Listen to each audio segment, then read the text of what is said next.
just get started with my introduction anyway. I want to welcome you all here today. My name is Christina and I help manage the community events at Iconic offices. If you're unfamiliar with us, we're a design-led co-working and office space provider in Dublin city centre.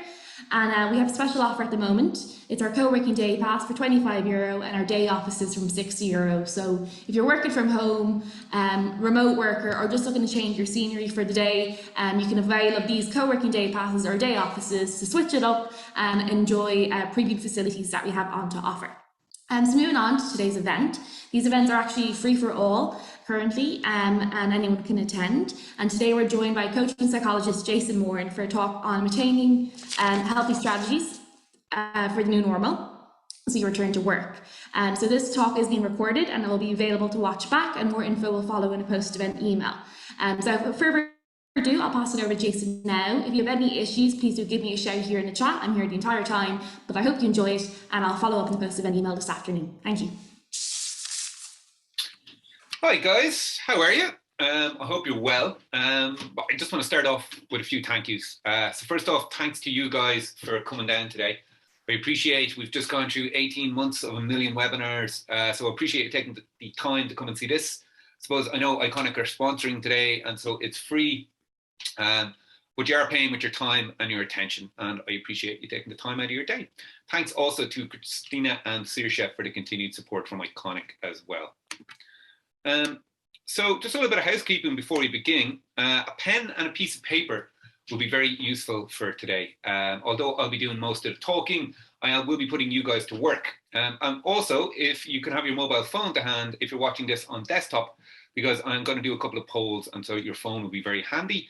If you are watching on your phone, then don't worry, I have another method of doing the polls online, so it's not a big deal. But if you can have your phone to hand, it'd be very helpful. We will be keeping people muted today. It's just it can get very distracting for people if there's background noise, etc. So if you have any questions, what I would ask is please stick them into the chat box.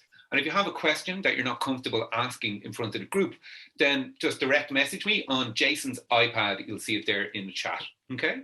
So we are going to do a Q&A at the end as well for anyone who's interested. If you have any questions about this or anything else I do, and just to make sure that the chat box is working for me, can I ask? Could you let me know in the chat box how you're doing today? How's your week been so far? Are you looking forward to the weekend? How are you? So please just let me know in the chat box if you don't mind. I just want to make sure it's working.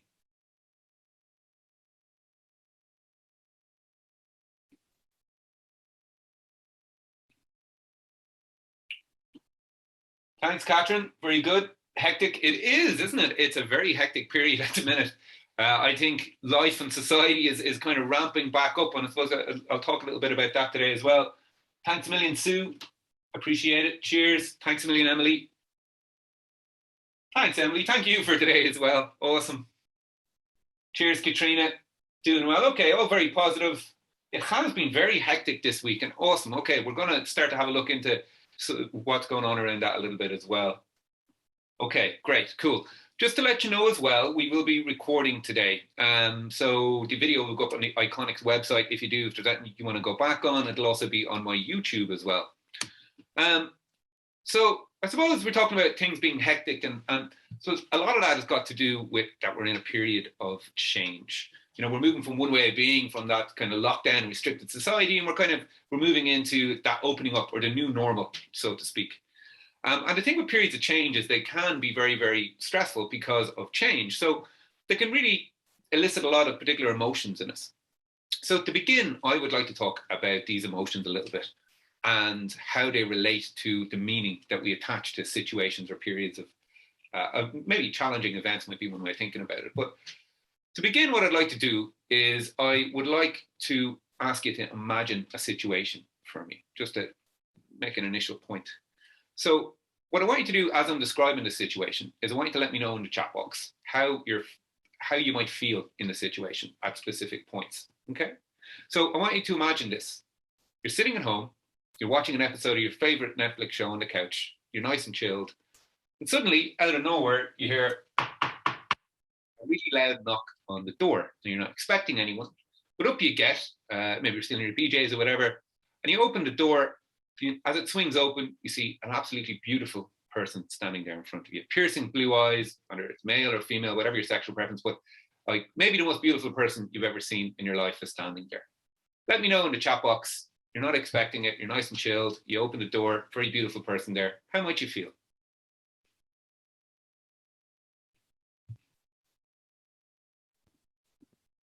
So you're nice and chilled. You open the door and there's an absolute Adonis there. Taken aback. Okay, Catherine, I think that's a very good phrase to use. Unsettled if I didn't know they were coming. Fair enough, Rachel. Irritated and surprised. Cheers, Sharmini. Apprehensive, surprised, curious. Okay. I am wondering why they're disturbing my Netflix. Very good. Okay. So even the fact they're very beautiful, but you know, there's a mix of emotions there. There's everything from curiosity to irritation to surprise. Emma's wondering why Moto G8 is stressed. Okay. So you are taking a bit of back. So you actually take a step back. And suddenly you realize actually this very beautiful person is in fact wearing a Garda uniform. Now, you weren't expecting a guard to be at your door. Maybe you're thinking you've done something wrong, or maybe something else, maybe there's something wrong more generally. Let me know in the chat box how might you feel now. Sitting at home, nice and chilled, and suddenly there's a guard at your door. Emma would feel stressed. I was about to say, great, Emma, thanks for the interaction, as opposed to great that you'd be stressed. Sue says worried. Motozi says even worse. Katrina's curious now. Rachel is scared, panicked, still weirded out. Okay, a lot of negative emotion there. Okay, so you've taken another step back because obviously you're a little bit shocked at this guard at your door, and suddenly you realize the guard's actually got their hand out, and in their hand is a wallet or a purse. You take a closer look, and suddenly you realize it's your wallet or your purse. You take it off them, you open it up, all your cards are still there. There's a couple of €100 in cash that you had left in it. Let me know now, how might you feel? So this mystery guard has just come back with your wallet. Grateful. Cheers, Sharmini. Yeah. Pleased. Thanks, Sue. Silly for not knowing it was missing. Yes, you didn't even know your wallet was missing. Exactly. Relieved, thankful, annoyed. Okay. Thankful, Sandy. Relieved. Okay, awesome. So the point I'm trying to make with this is that how we feel in a situation is very much dependent on the meaning that we attach to it. So the situation didn't change in this example. It was always a guard standing there with your wallet, but the meaning that you attached to it did as your perception or your perspective changed. So i.e. what you were focused on affected how you felt. Yeah.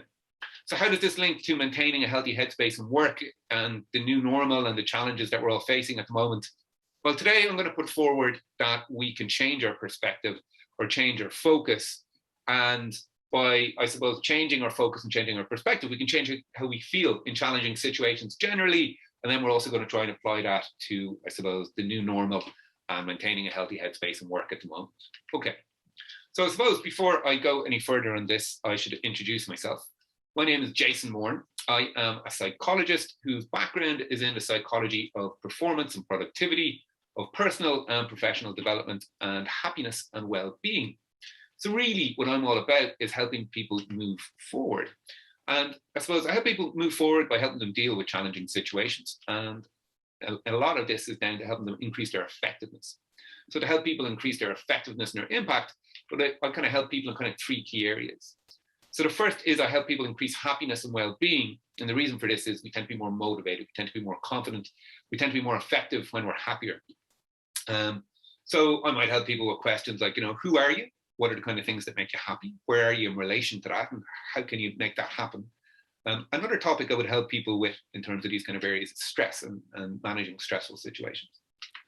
Second area then that I tend to help people in is all about gaining clarity and getting organized. Because in order to move forward, we have to know exactly where it is that we're going. So really what this is about goals. So is what you want in line with what's important? Is what you want in line with the person you are, for example? So I help people with things like making the big decisions and planning the future, and use a lot of psychological tools and techniques to kind of make that the most effective. The third area then that I tend to help people with is all about overcoming maybe barriers to them meeting their challenges. There are barriers to performance and productivity. So I suppose more practical barriers that I help people with are, the psychology of problem solving, or if they're stuck on something. And more psychological things then are things like confidence, procrastination, motivation, or changing a behavior. So really what I'm all about is helping people get unstuck, unstressed, and clear. So I'll share some links in a little while when I have a little bit of a break, if you want to have a look at my website and all those bits and pieces. But really, I suppose the reason I kind of do that little spiel is that a lot of what I help people with is based around their beliefs and how their beliefs affect things like how they feel, their motivation, their confidence, their productivity, and in turn, their results.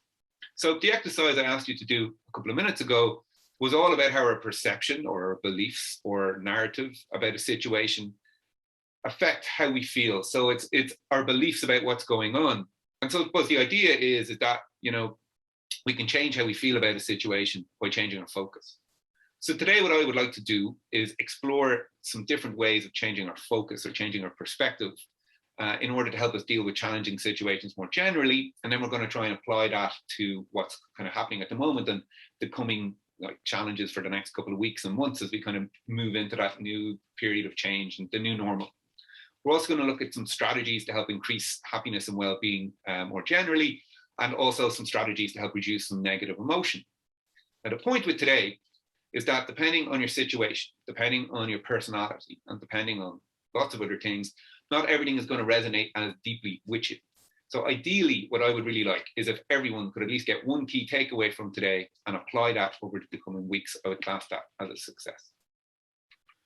Okay, so to begin proper, what I would like to do is get a sense of how people are feeling and what the major concerns are around the return to the workplace and the new normal. So in a moment, I am going to use an app called Slido to do a poll with you guys. And the reason I'm using Slido is it's 100% anonymous. So I suppose I understand that we're kind of in a bit of a public forum here. So I want you to be able to answer these questions without worrying that anyone will know what it is that you said. I really want to do is get a feeling for how you're feeling about the new normal in the current period and maybe what your major concerns are. So in a moment, I'm going to put a QR code up on the screen. I'm going to ask you to take out your phones and your camera on your phone to read the QR code, and it's going to bring you to that poll. And I'm going to ask you, how do you feel about the return to the workplace and the new normal? And what are your concerns? Okay, so just bear with me a second, and I'll just switch this onto that screen.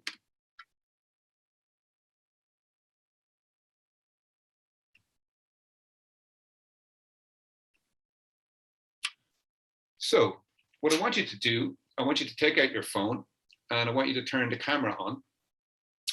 And I want you to point it at the QR code in the top left-hand corner of the screen. So I'm just going to do it while I'm doing it with you. And what should happen is you should get a little notification. And so if you click on that notification, it's going to open a window in your web browser. And that will allow you to take part in the poll. So the first question is, how do you feel about the return to the workplace and the new normal? So just in case you're joining us on your phone, what you can also do is you can go to slido.com. And if you enter the code 408793, that will bring you to the same poll. So what the poll, I'm just asking for a one-word answer. Okay, excited, great, cool. So just type it in. We'll give it a second. There's a little bit, it takes a second or two to kick in. Somebody apprehensive, nervous, excited. Great, so we have a little bit of negative, a little bit of positive. Many have we got? 1, 3, 4. Mixed. I think that's definitely a feeling. There's definitely positives and negatives to this.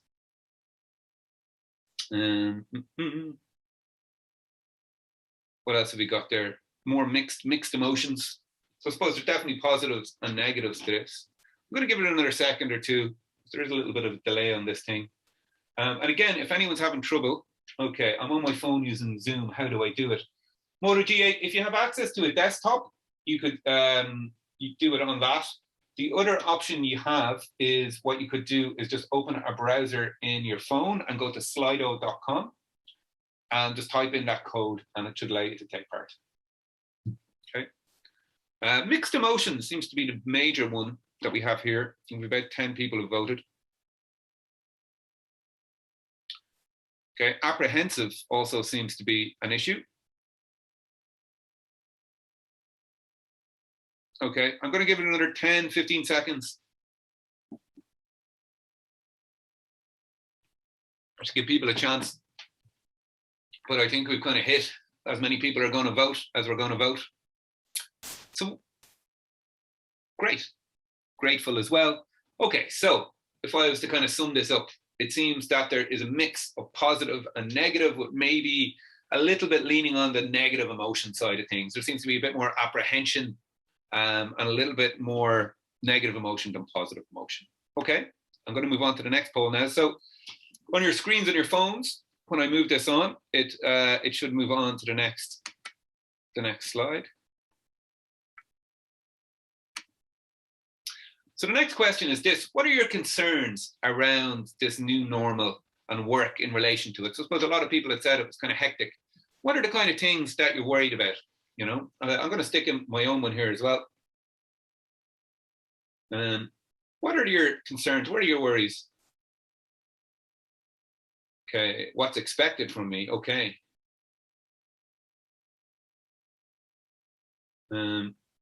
I think one I was getting from a lot of people was their commute and having to deal with that. And that's what over the last few weeks. So I've been doing this talk for about a month now, kind of consistently. And I suppose there's definitely a pattern in the things, but I also find that these things are changing as people are kind of getting more into it. Okay, I'm going to stick my own one as well.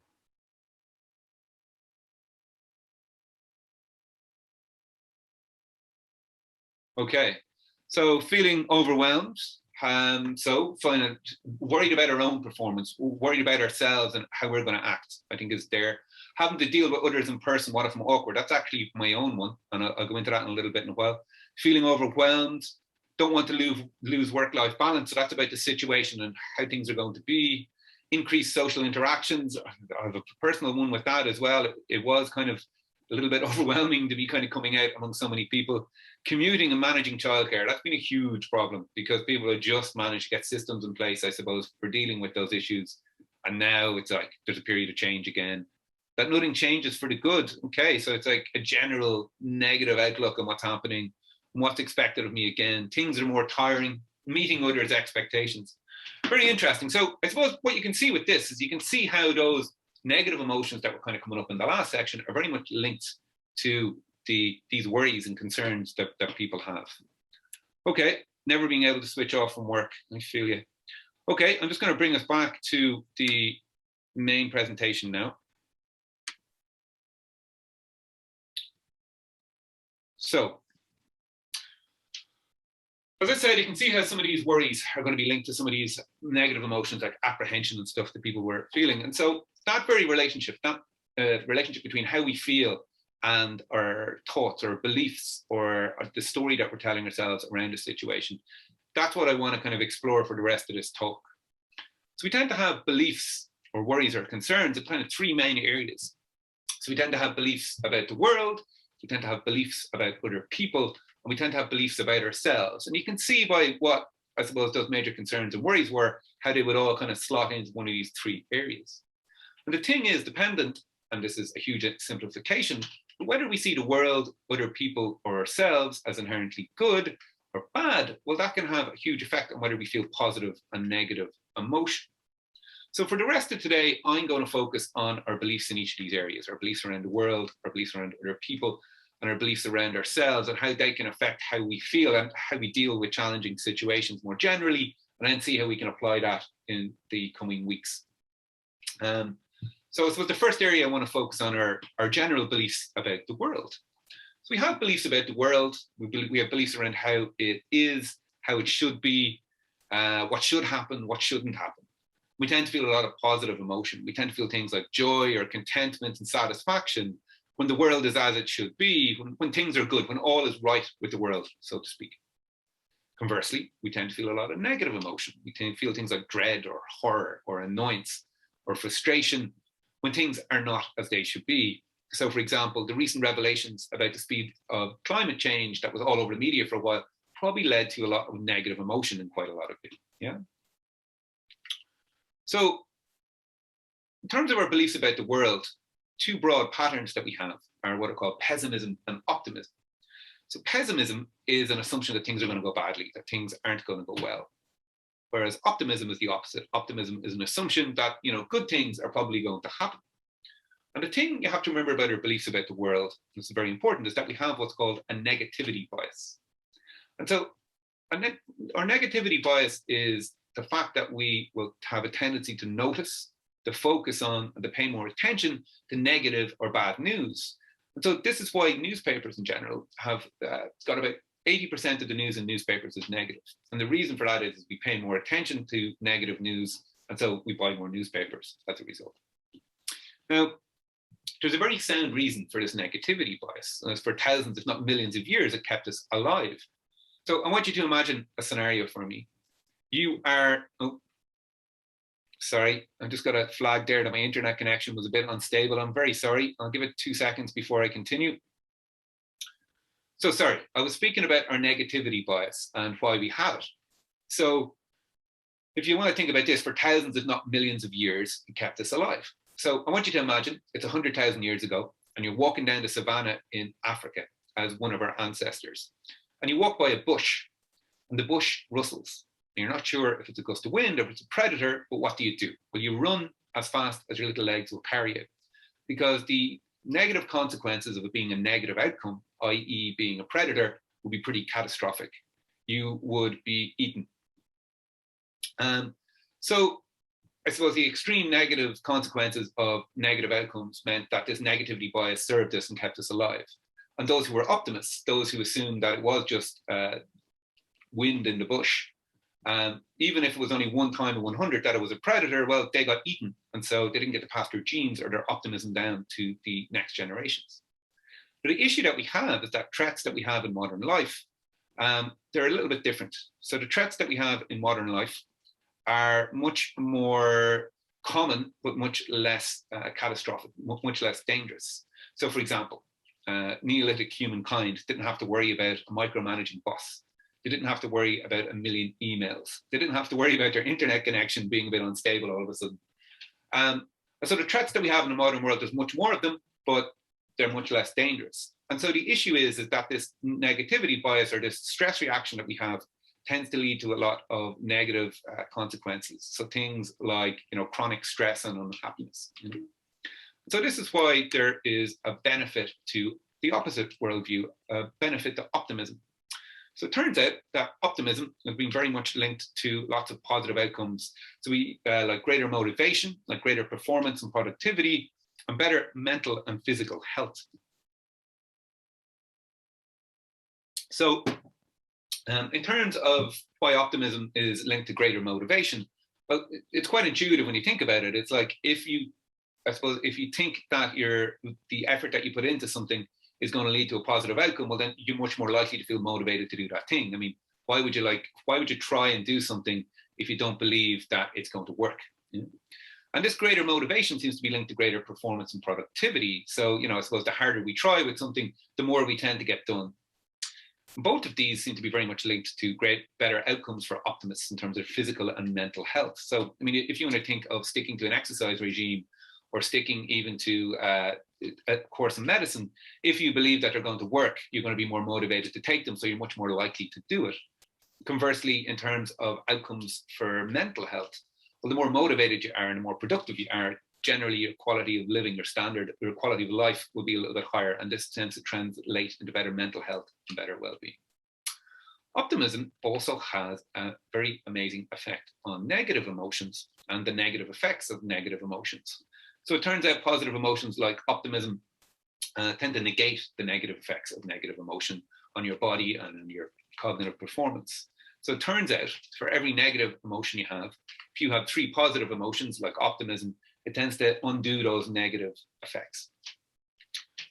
So I suppose considering all these benefits in terms of our motivation, in terms of our performance and productivity and physical and mental health, might be worth diving into optimism a little bit more deeply. And I think a really good way of explaining the optimism in more depth is to kind of look how it applies to how we deal with challenging situations.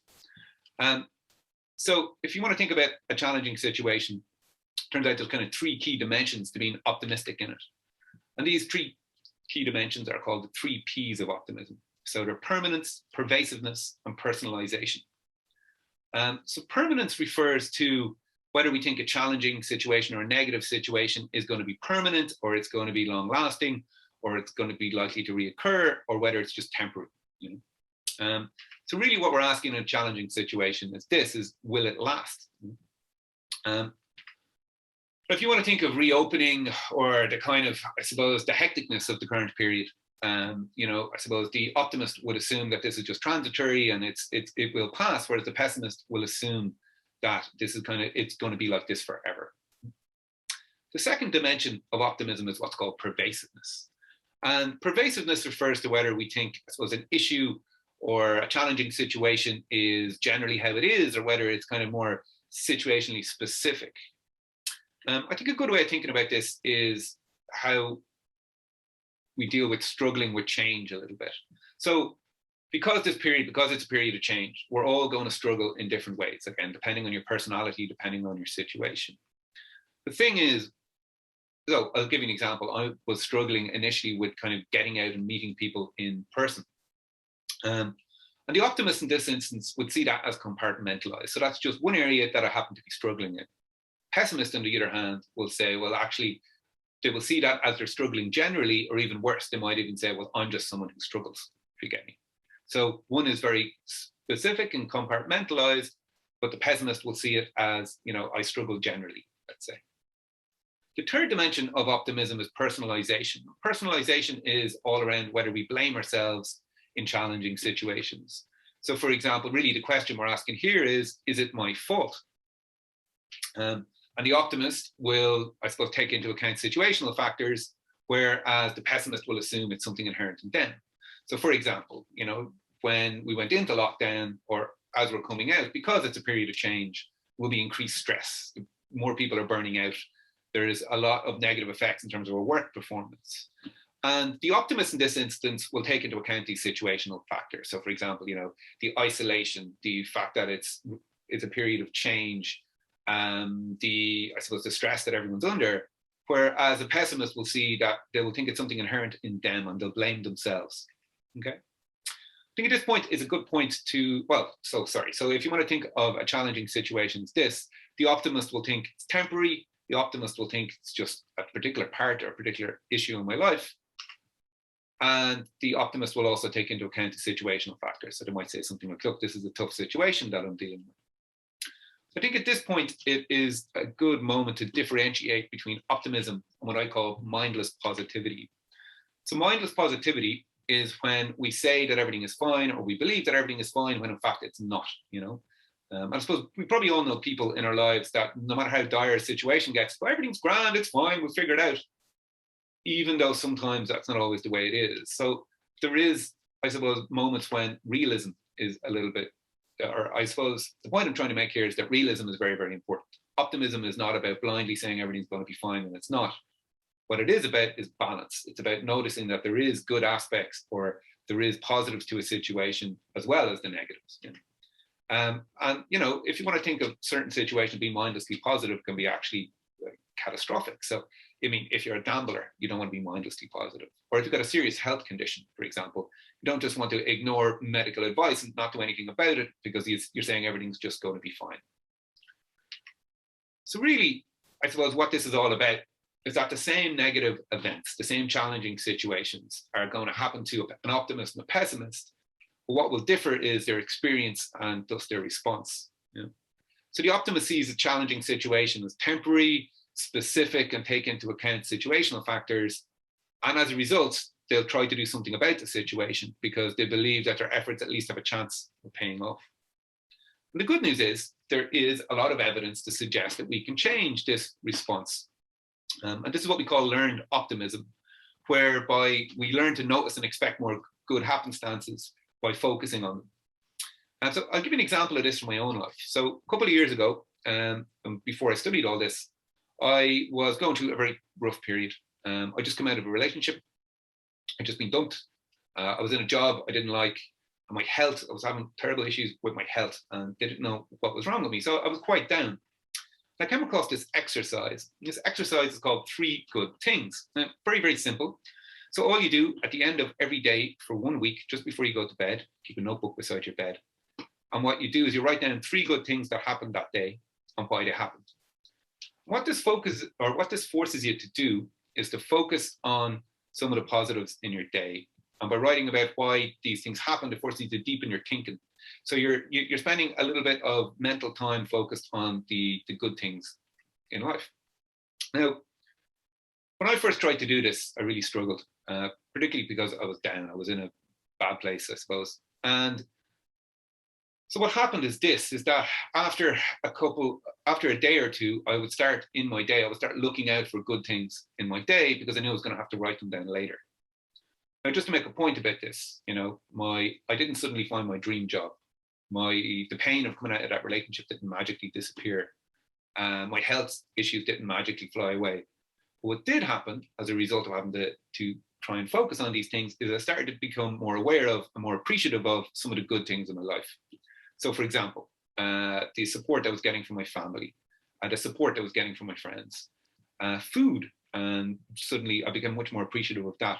And a crazy one for me, actually, nature. That's something I wouldn't have really ever noticed before, but I became much more appreciative of nature. And it was all because I was just trying to find some good things that happened. And the interesting thing about this is these benefits happened not because of any major effort on my behalf or because of any change in my circumstances, but because I began to focus on the good things in life a little bit more. Simple as that. Okay. So the reason I tried this exercise is because of a research study I read on it. And this research study talked about how the exercise helps create a focus on what goes well. Well, in terms of the results of the study, what they found is after 1 month, so people would do the exercise for a week and they measured them every week thereafter. But after a month, people reported a 20% reduction in depressive symptoms, a 20% increase in reported happiness, which is pretty huge considering it was, 2 minutes every night for a week. So what was going on here? Well, it turns out the 20% reduction in depressive symptoms was very much associated with an increase in hope. And because people were noticing the good things, they would tend to have more hope. And so a lack of hope is a major symptom of depression. In terms of the increase in happiness, well, that seems to be a little bit more complicated. But what we're making the assumption what was going on here is that because people were a little bit more optimistic, they were a little bit more motivated. And then as a result, they were, I suppose, acting on their lives and improving their quality of lives. And that translated into better mental well-being after about a month. And it also takes our brains a little bit of time to rewire as well. So based on all that, what I want to do is I want you guys to do a very quick exercise for me. We're going to try and find 3 good things about the current situation, the new normal, so to speak. And maybe in relation to work, it doesn't necessarily have to be. So what I want you to do is I want you to think about the current situation, the new normal, and I want you to try and name 3 good things. You can stick them into the chat box, would be great, but I don't expect. But what I want you to do is try and figure out what positives or potential positives there are for you in the current situation. So it's just to name 3 good things about this new situation. Now, again, just to make the point, this is not about being mindlessly positive. This is not about ignoring the negative, but this is just about trying to get a balance and seeing if we can figure out a couple of things. Oh, cool. They're flooding into the chat box. Amazing. So I'm going to give you a second to think about this. But like I said, I found this very difficult when I started to do initially. So I'm going to give you some kind of cues based on those dimensions of optimism we spoke about earlier. So maybe you could think about what changes have been positive, from going from lockdown into the new normal. What changes have been positive for you? A second thing to think about is what are the good things that will last? So what good things happened because of lockdown and because of all that are going to move into the new normal? Another thing you can think about is what has returned to normal. So what is, pre-pandemic, what's kind of coming back online again? Another thing I really like is, or a question to think about is how have you grown as a result of the pandemic and what are you bringing into the new normal with that? And finally, what are you more appreciative of? What things, because of the challenges of the last 18 months, what are you more appreciative of now? Okay, I'll go through some of the things in the chat box if that's okay. Rachel is one of her positives, is getting to see her co-workers again. Catherine sees the flexibility and autonomy. Emma connecting with people again, and I think that's a huge one, definitely. More flexibility, showing anything is possible. That's great, Emma. What did you focus on other things that I would not have previously? I would encourage you to get specific about that Moto G8. Sue, more flexibility, going outside more and a change of scene, connecting with people I've not seen in a while. Okay, great. Knowing that everything doesn't need to be the same as it's always used to be before. Excellent. That's amazing. Basis for questioning how things are done and connecting with other people in person. Cheers, Sandy. Cheers. Okay, so you get the idea with this, but again, it's just a try. You know, I highly recommend doing that 3 good things exercise for a week. It's amazing the difference it can make. Getting to see more young kids, although it's mental. That's it, you know, and you know, there is going to be negatives to these situations, but also there is some positives as well. Okay, I'll skip on. I'm kind of conscious of time. So the next area I want to talk about is our focus on other people. So one of the biggest challenges I faced at the minute is getting used to dealing with other people face to face again. I'm doing a lot of work online, and I suppose I was worried I was going to be awkward, and I was worried that maybe what they might think of me, you know. So I suppose more generally, when we think about this area in terms of our beliefs around other people, we have a lot of beliefs around other people around how they should be, how they should act, what they should and shouldn't do. You know, we have beliefs around maybe what other people are thinking. We have beliefs around how other people should treat us, how they should treat themselves in the world around them. So we tend to feel a lot of positive emotions, things like connection, attraction, and unity, and even love when others behave or act as we think they should. So maybe if someone is being nice to us, maybe they're polite or they're standing up for a cause that we believe in, or, you know, I suppose when we believe that they accept us. Alternatively, when people act outside what we think is appropriate, when people, you know, if we think people are rejecting us somehow, maybe they're rude or they're lazy or they believe in something we don't, we might feel negative emotions like distaste or distrust or frustration or anger. So let's see if we can kind of create a little bit more of that positive emotion, a little bit less of the negative. So before I talk about other people, I want to come back to ourselves a little bit, and I want to talk a little bit about our emotions and their connections with something else that can affect them greatly, and that's our needs and whether we're getting our needs met, you know. So depending on which psychologist you talk to, we have lots of different needs and they all vary in importance, but these are 3 that seem to be pretty consistent. These are 3 psychological needs that we have that tend to lead to a lot of emotion. So we've got a need for autonomy, a need for purpose, and a need for connection. So autonomy relates to our ability to choose, you know, to decide what we do, to decide how we spend our time, for example. We often feel a lot of negative emotions like frustration or sadness when we don't get to choose what we do. And I think, you know, for example, not being able to choose how we spend our free time because of the restrictions led to a lot of negative emotion in many of us. Similarly, we tend to feel a lot of positive emotion when we get to choose what we do or with our experience. So for example, this is why the Apple Mac has got 14 different colors, or the new Apple Mac, because we love choice. The second very important need we have is a need for purpose. So purpose is all about having a goal. And so we can get our purpose from external sources. So for example, your boss might give you a task to do, or your leader might give you a project to work on. And that's fine. But I suppose the most motivating purposes we have are purposes that come from inside us. And these are very much aligned with doing what's important or doing something worthwhile, you know. And again, I think the restrictions during lockdown and the malaise that many of us felt, the sadness a little bit, or the boredom that many of us felt, perhaps due to a freezing of purposeful behaviors, society shut down. So I know when things kind of initially shut down, it was great for about 2 weeks. I watched a lot of Netflix. It was very relaxing. But then suddenly, you know, you started to feel I should be doing more important things. So the third area then very much linked to a lot of positive and negative emotion, or the third need that we have linked to a lot of positive and negative emotion, is our need for connection. So our need for connection is all about our ability, or all about our need to relate to others, to have a sense of love, to have a sense of connection, to have a sense of belonging. And we often feel negative emotions, again, when this need is not being met. So we feel anxious or sad or lonely when we are excluded, or we're alone, or our relationships aren't going well. And I think the reduction in opportunities to connect was a big part of the dismay at the extended lockdown. And we all look forward to being able to connect again more going forward, you know. So how can we leverage this information? How can we leverage the fact that we have a need for autonomy, we have a need for purpose, and we have a need for connection to help us cope with the current situation, the hecticness of it all, the return to the workplace, the new normal, and all these challenges? Well, to help answer that question, I'm going to bring in another concept, very tightly linked to these needs for purpose and autonomy and connection. And that's our identity. So all our identity is, it's our conception or our understanding of who we are. So it's how we define ourselves to ourselves and to others as well. So we've actually got a couple of different types of identity. So one we have is what's called our personal identity. And our personal identity is all about, I suppose, our traits or attributes. So for example, you might describe yourself as being someone who's very outgoing. You might describe yourself as someone who's very kind. You might describe yourself as someone who's particularly hardworking. You might describe yourself as someone who's a particularly happy person or a particularly anxious person, for example. Second kind of identity we have, however, is what's called our social identity. So our social identity is very much linked to our roles. And this in turn are partly, I suppose, defined by our connections with other people. So our social identity is very much linked to our connection with others.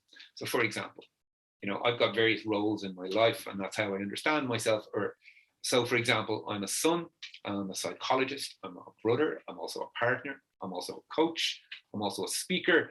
And in the past, I've played the role of best man. And we can have, I suppose, we can meet our need for purpose in lives or in life by defining and, I suppose, acting in line with how we feel these roles should be played. So, sorry, maybe I'll explain better with an example. So for example, for me to be a good son, I might do things like visit my parents. To be a good psychologist, I might keep on top of research so I can serve my clients better.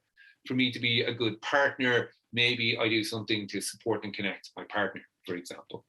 So we can have a sense of purpose by defining how we play a role well, and I suppose doing behaviors that mean that we actually do it. So to bring this all together, what I'm going to put forward is that one way that we can feel better about the upcoming challenges, especially around other people, especially in terms of the return to the workplace and the new normal, is that we can change our focus from ourselves onto other people. So I'm going to propose that we can find, we can meet our needs of autonomy, of purpose and connection by choosing to set a goal of somehow connecting with or supporting with other people in the coming weeks. So I'll explain this more so with an exercise. So what I want you to do is I want you to pick a role, a key role in your life, either personally or professionally. And I want you to pick one that is affected by the return to the workplace and the new normal. So maybe you're a leader, maybe you're an employee, maybe you're a work colleague, maybe that's important to you. Maybe you're a friend or a partner or a parent or a sibling. So it can be professional or personal role. Yeah. When I say affected by the new normal, what I want you to think about is this, is how are those connected to you by that role affected? What are their challenges? So for example, if you're a leader, maybe your team, maybe you could think about how your team is affected by the challenges for the next coming weeks. If you're an employee, maybe you could think about who you work for, or maybe you could think about your clients, or maybe you could think about your work colleagues. I mean, more personally, maybe the key role in your life is a friend, or maybe a key role is a partner, or a key role is a parent or a sibling. Yeah. So think about what's a key role and how are the people, I suppose, connected to you by that role affected. I'll bring you to an example in a moment. Once you thought of that key role and you thought about how these people are affected, what I want you to think, I want you to answer this. How can you connect and support these people connected to you with that role in the coming weeks? How can you help them through this period? We're going to get a little bit more specific. So what I want you to do is I want you to think of one specific action, whether it's big or small, that you can do in the next week. So what can you do in the next week to support someone in your personal or professional life? And when can you do it? Okay. So I'll give you an example from my own life in this. So when I thought about this, a key role affected by the return to work and the new normal was my role as a partner. And the reason I picked that role is my partner is actually just going back to university. So she's going back as a mature student. So she's going back to things like blended learning. She's going back to a commute. And overall, it's like a big new challenge. Her normal routine is really being disrupted. And a lot of time challenges. So she's still working as well. So it's a really tough period. So when I thought about how could I connect and supported her, well, I come up with a couple of things. One is to talk with her and see what are the kind of things she needed. And, you know, even just to support her just by having conversations around it.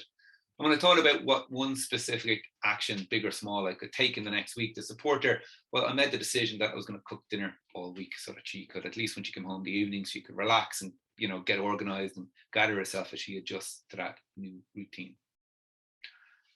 Okay, so pick a key role in your life. How can you connect and support to the people associated with? And then what one specific action to make it really actionable?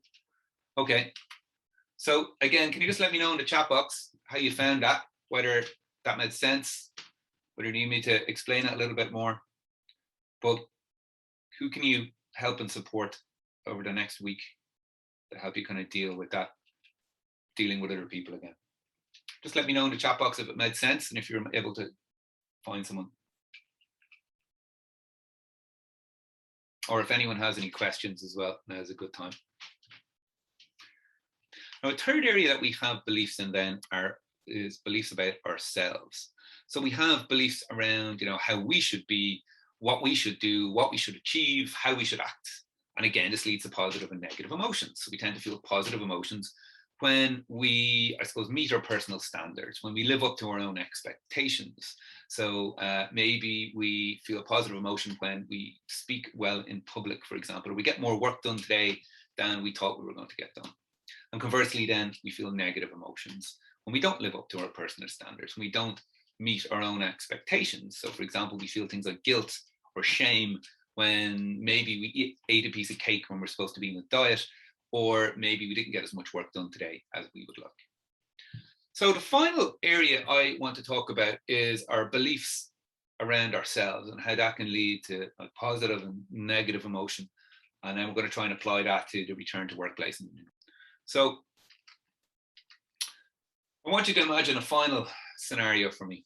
I want you to imagine this. I want you to imagine there's a kid, it's been 7, 8, 9, and he's just got a really bad report card in school. And he's a little bit anxious because his school grades are very important to his parents.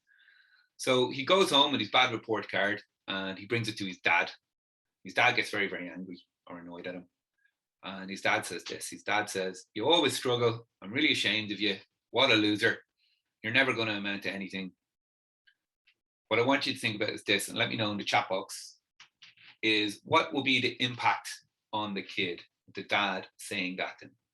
How would maybe the kid feel? How is it going to motivate him? How's it going to affect his motivation? How's it going to affect his confidence?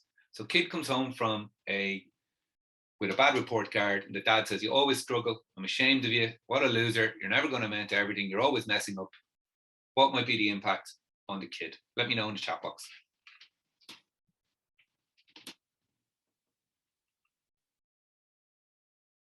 The child would think, "Why try again?" Okay, so it would affect his motivation. It would affect his confidence. Cheers, Joyce. Cheers, Alan. Anyone else?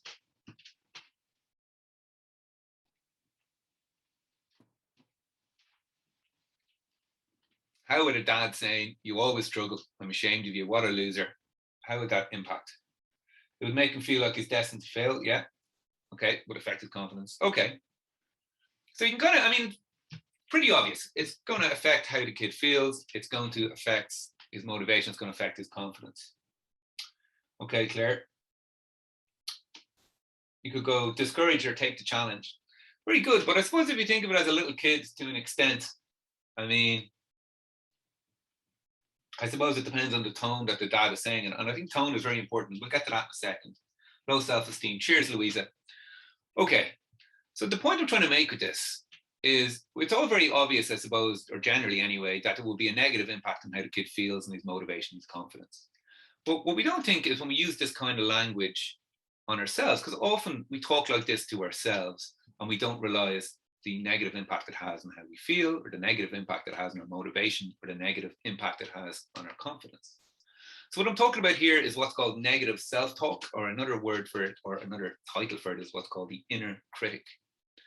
And so negative self-talk is any inner dialogue we have with ourselves, about ourselves, that might limit our ability to believe in ourselves, our confidence or motivation, or that might limit our ability to reach our potential.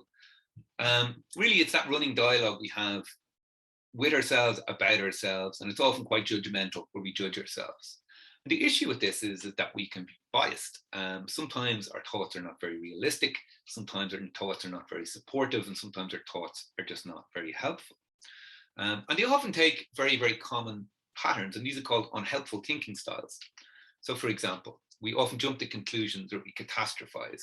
So we predict the future and sometimes assume that something is going to be terrible, even when we're not really sure the outcome. So we might say something like this: in a challenging situation, we might tell ourselves, oh, I'm not going to be able to cope.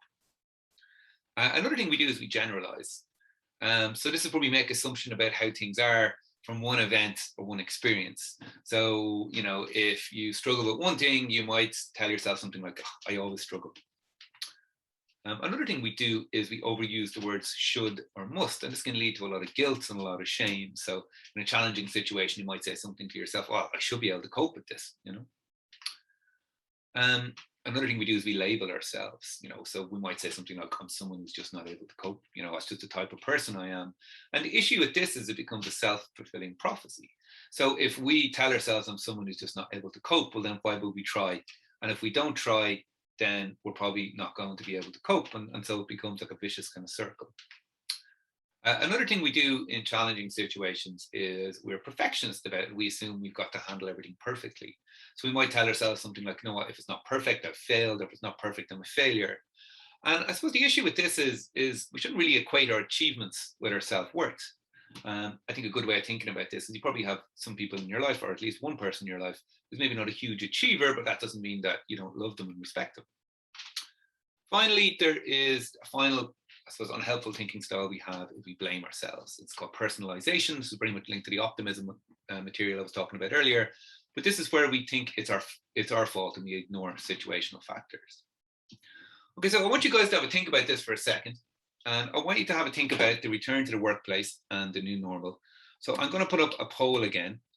And again, this is Slido and it's 100% anonymous. But what I'd really like you to do, and this is the kind of last exercise we're going to finish up on, is I want you to think a little bit about the return to the workplace and the new normal and what you're saying to yourself about yourself. So I'm going to open up the Slido again. Just bear with me a second. Great. Okay. You're so overwhelmed now that you can't cope. I get distracted too much. You're not working hard enough. Okay. I'm going to stick my moment in there. And then we'll move on to the last bit. So not doing enough housework and work. Okay, so you can see it as self-critical voice. So what I'd love you to do is to just take a note of that, and then we're just going to finish with this final exercise. Okay, so what can we do about our negative self-talk? Well, one of the issues we have is that you can't just tell yourself what to do. So you can't just, stare in the mirror and go, I am confident, I am confident, I am confident, for example, because it just doesn't work. We simply don't believe ourselves. So one of the things we can do is we can give ourselves a little bit of emotional distance, and that's what the next exercise is about. Okay, so the final thing I want you to do for me is, if you did have any negative self-talk, and it doesn't necessarily seem to apply to everyone, but if you did, what I want you to do is I want you to write down what it was on that piece of paper, and I want you to answer the following question. So the question is this, is what I want you to do is maybe try to gain a little bit of emotional distance from that negative self-talk. And to do that, we are going to swap shoes with someone. So we are going to get yourself to put somebody else into your shoes. So I want you to think about, if you're saying something negative to yourself about your ability to cope or your ability to deal with the next couple of weeks, I want you to ask yourself this question. I want you to imagine a close friend or family member. I want you to pick someone that you love and that you respect. And I want you to imagine that they're in the exact same situation that you're in now. And I want you to ask yourself, what advice would you give them if they were talking to themselves like that? And again, this won't apply to everyone, but to anyone who is doubting themselves or having negative self-talk around it. Maybe think a little bit about what you might say to help them. What advice would you give them? Okay, I'll give you a minute on that. Maybe think about the tone. Are you going to be saying things like, oh, you're a loser? Or are you going to say, it's a challenging situation, for example? Similarly with the language, you know, are you going to be harsh or are you going to be a bit more supportive? I think a very good way of thinking about this is to focus on what that other person might need rather than what's wrong with them, because we often focus on what's wrong with us rather than what we need. To be empathetic here is very important. And also maybe to think about, you know, how can you help them? What could you say that might help them? Okay. I'll just give you another second on that. Okay. I'm going to finish up with that, guys, because I'm pretty much hitting the time, I'm afraid. So just in conclusion, we focused overall today on some strategies that we might use to help us cope with challenging situations generally and apply them to the current and upcoming challenges related to the return to the workplace and the new normal. So we spoke about the importance of optimism and how important it is for our motivation and our productivity and our physical and our mental health. And how by focusing on some of the good things in a situation, we can kind of improve that optimism and build that muscle, so to speak. I also talked about how, I suppose, in terms of dealing with other people and our beliefs around other people, that by focusing on supporting and connecting with other people can kind of help us meet our needs of autonomy and of connection and of purpose. And finally, I talked about that little inner voice we have, this inner critic, and how by putting ourselves or by putting someone else in our shoes, we can give ourselves a little bit of emotional distance and tend to be a little bit kinder and more supportive towards other people. So hopefully you got one key takeaway and you can apply that in the coming weeks. I just want to finish with thank you very, very much for your time and your attention. I'm going to hand you over to Christina now,